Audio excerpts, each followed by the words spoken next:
If you're in the education field, you're in it because you want to make a difference. We all want to help students grow, to help them become responsible, productive citizens and lifelong learners. We always look for tools that help us reach all students because scores need to improve, and tax money is limited. I was a passionate teacher of over 20 years, but I was worried whether I was making an impact. My students from disadvantaged backgrounds had real struggles, and I wanted to present answers to my administration rather than just more problems. In September of 2017, there were 30 kids in my class, 3 with autism, and many others with challenges like stress migraines, ADHD, anger management issues, depressions, and more. One student, we'll call him G, wouldn't connect with anyone except his paraprofessional. He wouldn't even ask to go to the bathroom if she wasn't around. The administration was pushing hard for test scores and high-level goals. Kids were in front of a computer for the entire week under fluorescent lights, desks in rows. We were really struggling. Was I developing a love for learning or creating responsible citizens? I seriously considered quitting. If students started to suffer in my class, it had to be the end. Would this be my last year of teaching? My unexpected answer came while riding in the mountains with a friend. She learned about this best-selling author that developed an entire curriculum on horseback so his son could grow and learn.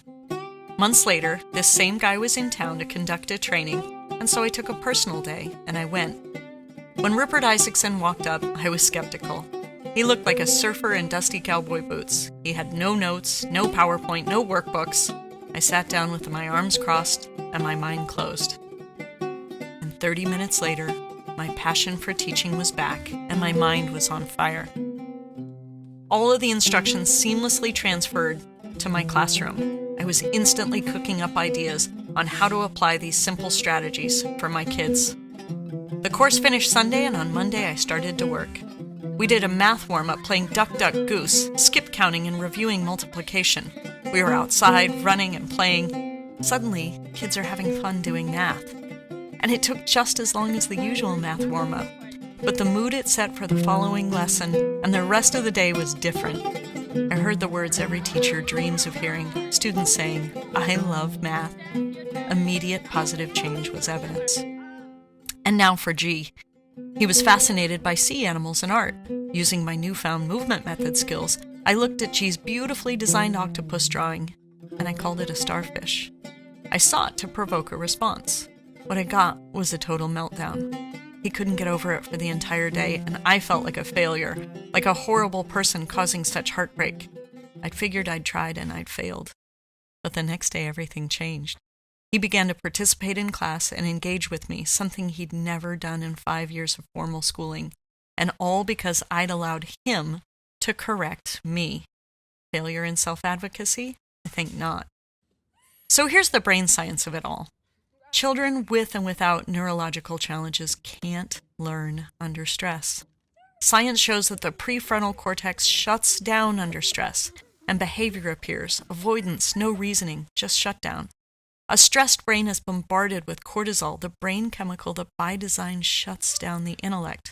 So the only logical treatment is to de-stress the physical and the human environment. Our radical idea will make you uncomfortable.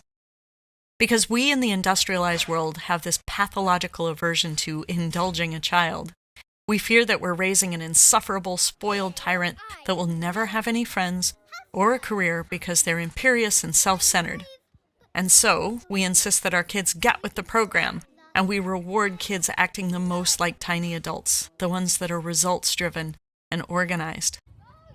But if stress situations cause panic and anxiety, we have proof that these emotions chemically cripple the learning in the brain.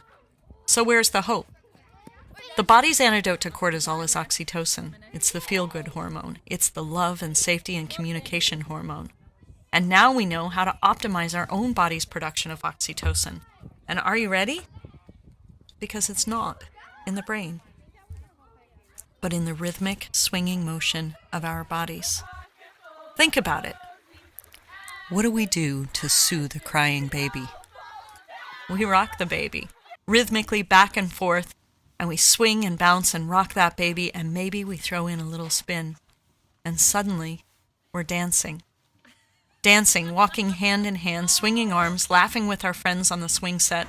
These are our fondest memories, the ones that soothe us and calm us, and bubbling up from there, our best ideas come forth. Movement method, this idea to create a human and physical environment with as few sensory triggers as possible, to create and hold an optimal space for the reduction of panic and anxiety, and then to let the self unfold in as much acceptance and movement and play as we can muster on a daily basis. Sounds crazy simple, but the brain science plays out, and the learning we see can't be denied. I've worked with and collaborated with international specialists, and movement method is the best professional development in the field of education. It motivated me to reinvent my public school classroom to the point where we're now a model classroom in causing positive learning environment change while improving test scores of every student. Parents can't believe how their child's outlook on learning has changed, how they love coming to school, and how their academic performance improves. This is a consistent message from 100% of the parents. Our district leadership was so impressed with the positive impact that for the first time ever in Colorado history, we got finance to train our paraprofessionals in this method because it works.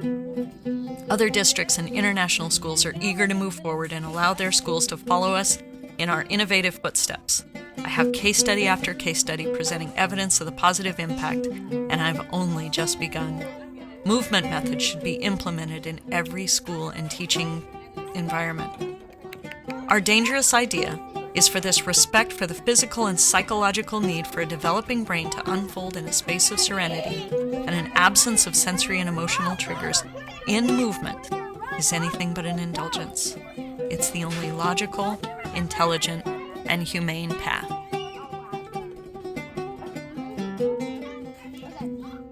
Guys, can you think?